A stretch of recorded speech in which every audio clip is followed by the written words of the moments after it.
প্রতিটি মানুষই মৃত্যুর স্বাদ গ্রহণ করবে। এটি কুরআনের অমোঘ বিধান। কিন্তু সব মৃত্যু এক নয়। কেউ মরে গিয়ে হারিয়ে যায় ইতিহাসের অতল গহ্বরে, আর কেউ মৃত্যুর মাধ্যমেই খুঁজে পায় অনন্ত জীবনের চাবি।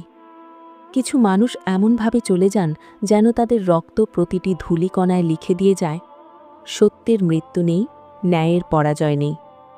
আজ আমরা এমন এক তরুণের কথা বলবো, যিনি যৌবনের সব রং উপেক্ষা করে বেছে নিয়েছিলেন কাটার আঘাত। যিনি অন্যায়ের সামনে মাথা নত করার চেয়ে আল্লাহর রাহে শাহাদাতের পেয়ালা পান করাকেই শ্রেয় মনে করেছিলেন। তিনি শহীদ উসমান হাদি।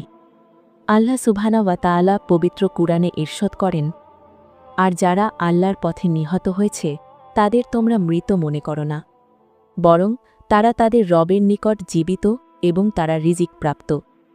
সূরা আলী ইমরান ১৬৯। শাহাদাত কোনো সাধারণ মৃত্যু নয়, এটি মহান রবের পক্ষ থেকে এক বিশেষ নির্বাচন। আল্লাহ যাকে ভালোবাসেন, যাকে তিনি নিজের মেহমান বানাতে চান, কেবল তাকেই এই মুকুট পরান। সহিহ মুসলিমে এসেছে, একজন শহীদ যখন আল্লাহর জান্নাতে প্রবেশ করবেন, তিনি আর দুনিয়ায় ফিরে আসতে চাইবেন না, কেবলমাত্র শাহাদাতের স্বাদ আবারও গ্রহণ করা ছাড়া। কারণ আল্লাহর পথে জীবন দেওয়ার আনন্দ পৃথিবীর সব সুখের চেয়েও উত্তম।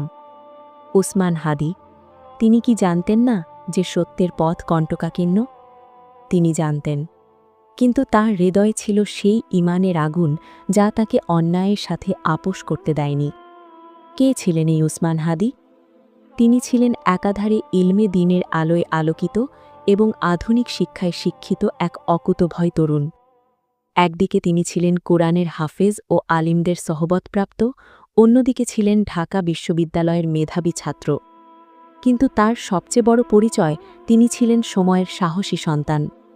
যখন বাতিলের আস্ফালনে চারপাশ স্তব্ধ, যখন জালিমের ভয়ে সত্য কথা বলাও ছিল জীবনের ঝুঁকি, তখন উসমান হাদি নীরব থাকেননি। তিনি তার কণ্ঠকে করেছিলেন তরবারির মতো ধারালো।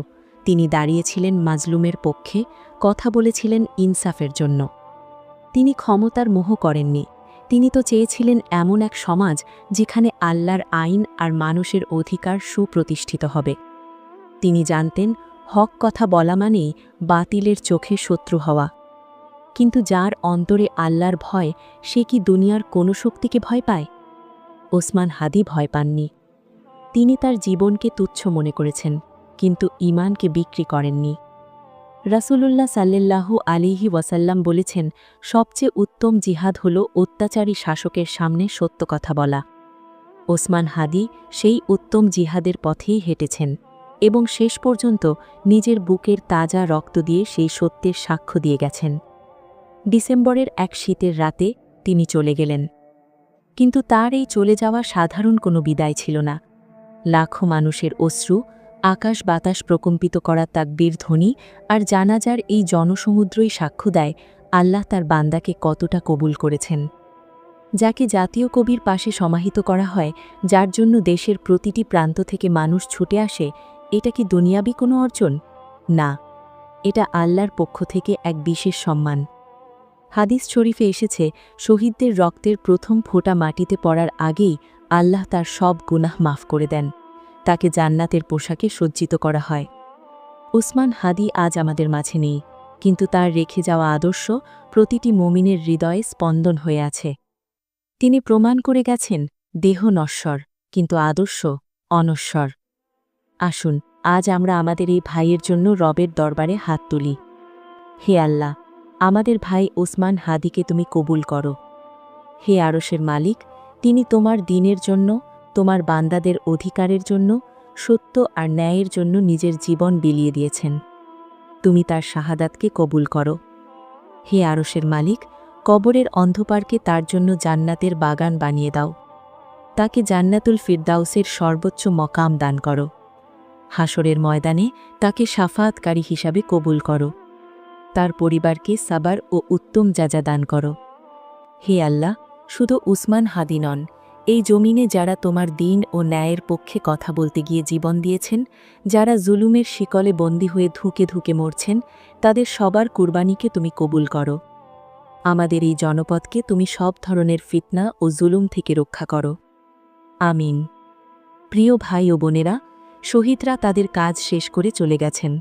এখন দায়িত্ব আমাদের।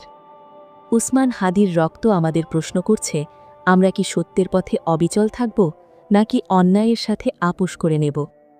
শহীদদের সম্মান শুধু ফেসবুকে স্ট্যাটাস বা কান্নাকাটির মধ্যে সীমাবদ্ধ নয়। তাদের সম্মান হল তাদের রেখে যাওয়া অসমাপ্ত কাজ সম্পন্ন করা। সত্যের পক্ষে দাঁড়ানো, অন্যায়ের প্রতিবাদ করা এবং নিজের জীবনকে ইসলাম ও মানবতার কল্যাণে নিয়োজিত করাই হল শহীদের প্রতি প্রকৃত ভালোবাসা। আসুন আমরা প্রতিজ্ঞা করি, আমরা ভীরু হব না, আমরা বাতিলের সামনে মাথা নত করব না। জীবন মৃত্যুর ফায়সালা একমাত্র আল্লাহর হাতে, এই বিশ্বাস নিয়ে আমরাও হব সত্যের অতন্ত্র প্রহরী। আল্লাহ আমাদের সবাইকে হকের উপর অটল থাকার তৌফিক দান করুন এবং আমাদের মৃত্যু যেন হয় ঈমানের সাথে শাহাদাতের তামান্না নিয়ে।